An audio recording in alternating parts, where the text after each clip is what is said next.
Hi folks, welcome back to my tutorial, and for this video, we'll be talking about this very decent mixer, which is the Cfx12 produced by Mackie. Now, if you've watched my previous video about the Behringer Xenix QX1202 USB, then it will be very easy for you to understand this video. Now, before we totally start the video, let me just share to you the setup that I have here in my room. Right now, I'm using the Shure SM58, which is a dynamic microphone and is directly connected to the channel 5 of this mixer. Volume's up, I'm sending the signal to the stereo main mix, and the output of this mixer is directly connected to the video recorder. Now, in this video, we'll talk about the input section, which is this guy, and the output section. On the input section, we have 12 channels, 4 auxiliary outputs, equalizer with semi-parametric on the mid, a pan knob, mute button, routing button, and master fader.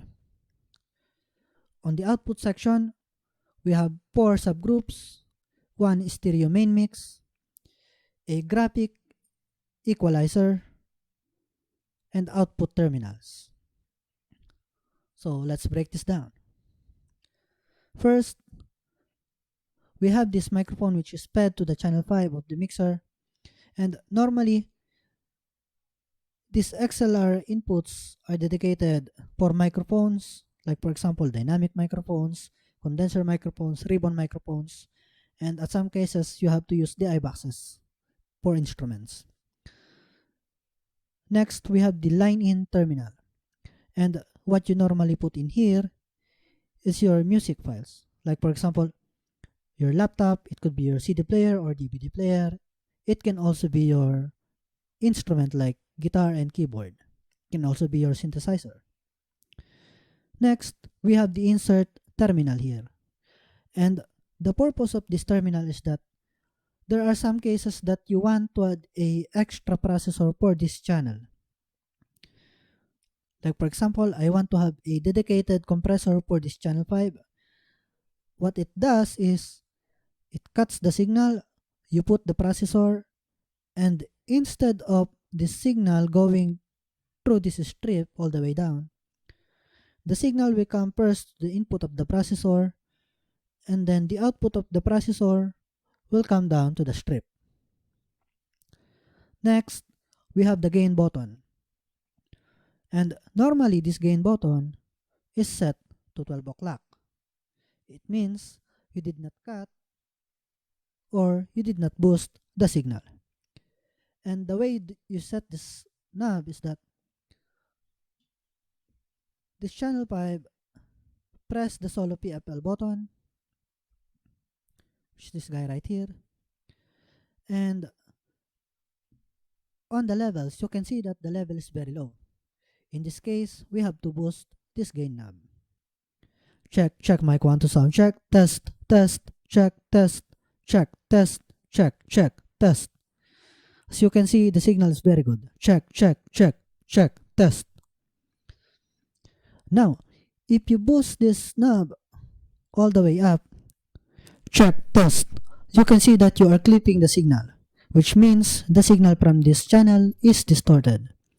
Likewise, the signal coming out from the speaker, going to the speaker, is also distorted. Now, if you cut this signal through this knob all the way down, it's almost impossible to hear the signal coming from this channel. It's not even popping on the level meter. So let's leave this at this level. Check mic 1 to sound check, test, check, test. Next, after setting the gain, you can now remove this PFL button. Next in line, we have this trim, which means low cut at 100 Hz. Now, what this does is, it cuts the frequency below 100 Hz and only allow those frequency above 100 Hz to pass through this strip. And this is normally pressed if your input signal is a vocals. But me, in my case, since my voice is very thin, I don't need to activate this button right here. Next section on the strip is the auxiliary outputs. Now, to understand easier these auxiliary outputs, let's just compare these auxiliary outputs to the master output. We have these channels, we have the master fader, we have the master main mix, and we have output terminals. Same thing on the auxiliary outputs. If we have fader here, we also have knob here. If we have stereo main mix here, we have master send here. And we have XLR output here, we also have auxiliary send here. Now, at some cases, for example, you have the main speakers on the stage, which is controlled by this master fader. You might have also speakers outside the auditorium or the building or hall, and you can feed this through this knob and get the signal from this output. aux1, master volume, aux1, output terminal. And whatever channel you want to send on this aux1, you can select through these knobs. Channel 5, channel 6, channel 7, channel 8, and so on. Likewise, on auxiliary number 2, you have separate output also. Now, we have this button here, which is the pre-fader button. Now, this is normally depressed, which means post-fader. And what it means is that even you turn this up all the way up, but your fader is down, you will not hear anything coming to the auxiliary 1 and 2. It's because you are on post fader, which means the output going to the auxiliary is dependent on this fader. If this is down, you will not hear the signal coming out to the auxiliaries.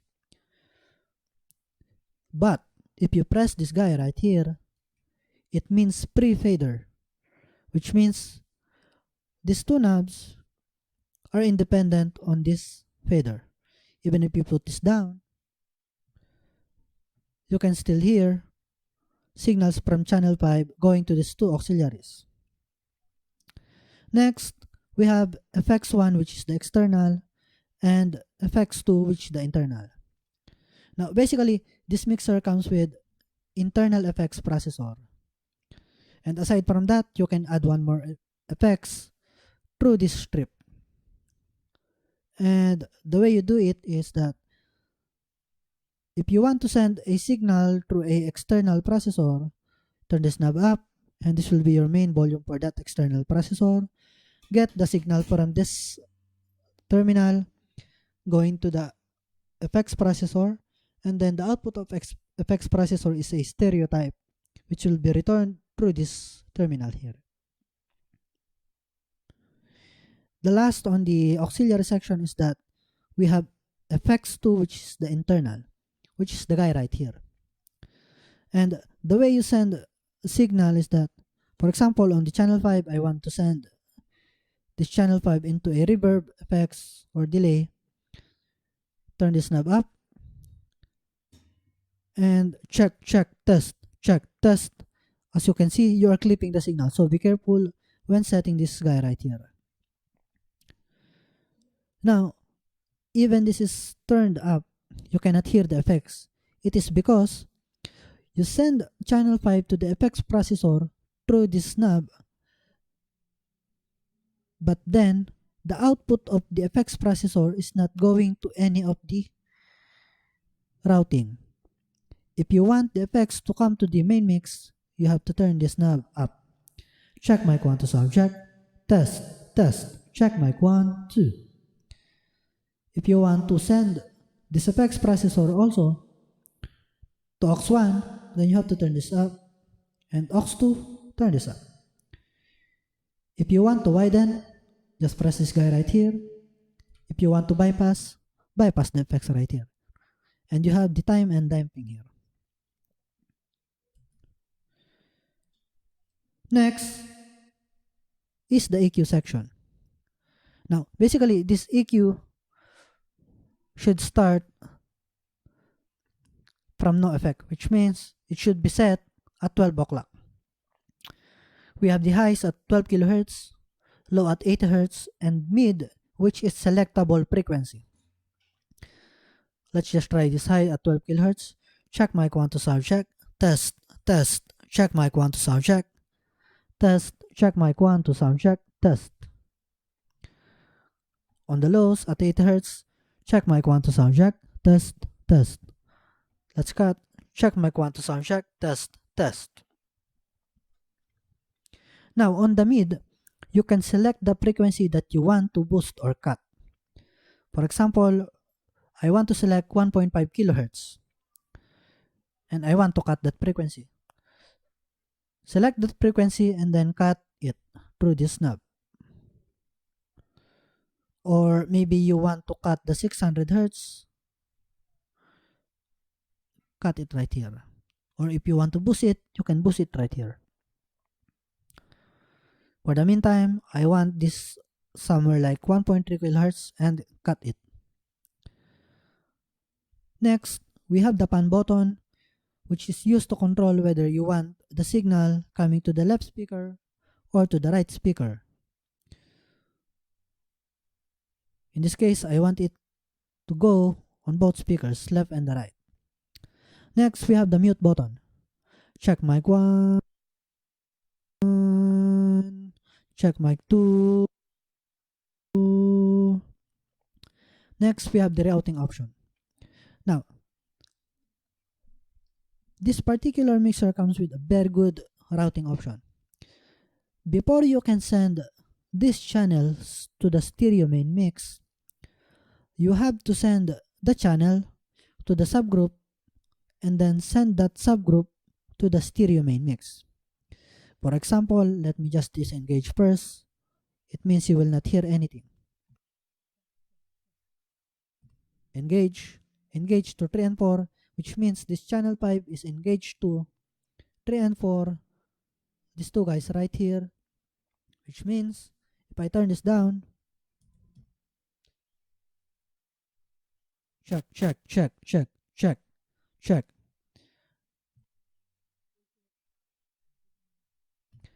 Check mic 1 to sound check, test, test, test.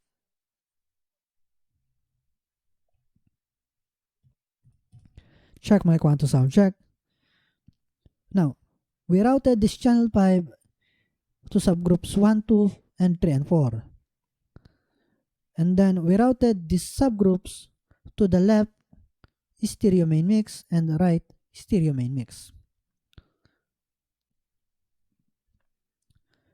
Next, we have the stereo graphic equalizer. And what this does is you can use this graphic equalizer to ring out the feedback frequency or resonating frequency. For example, there is a resonating frequency at 1 kHz, then you can cut it. Or there is so much highs on the speakers, then you can cut it. Or so much low on the speakers, you can cut it also. But be careful when tweaking these knobs because it affects so much on the phase alignment.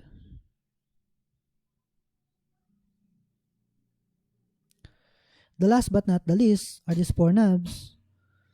We have this utility out level, which you can have a separate output level going to this knob, this terminal right here. Phones level, which you can control your headphones out through here. A break switch, which means when you press this, you will not receive any signal from these 12 channels. Instead, you can have a separate input that comes with separate volume control.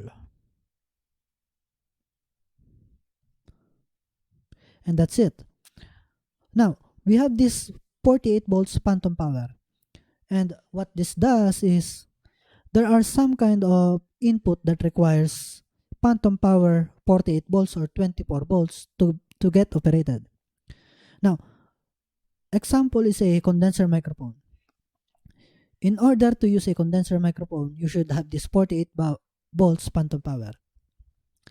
But take note, this particular mixer comes with a single button for the phantom power, which means when you engage this button, you will supply 48 volts to all of these channels. That means the channel 5 is also affected. But take note, channel 5 is a Shure SM58, a dynamic microphone, and dynamic microphone does not need phantom power. In this case, you cannot engage this 48 volts on the situation. However, dynamic microphones cannot be easily damaged with phantom power, but ribbon microphone does. So when you feed this 48 volts to a ribbon microphone, surely it will damage that microphone. And take note of that. And I think that's it. I hope you learned from this video. Thanks for watching out, guys.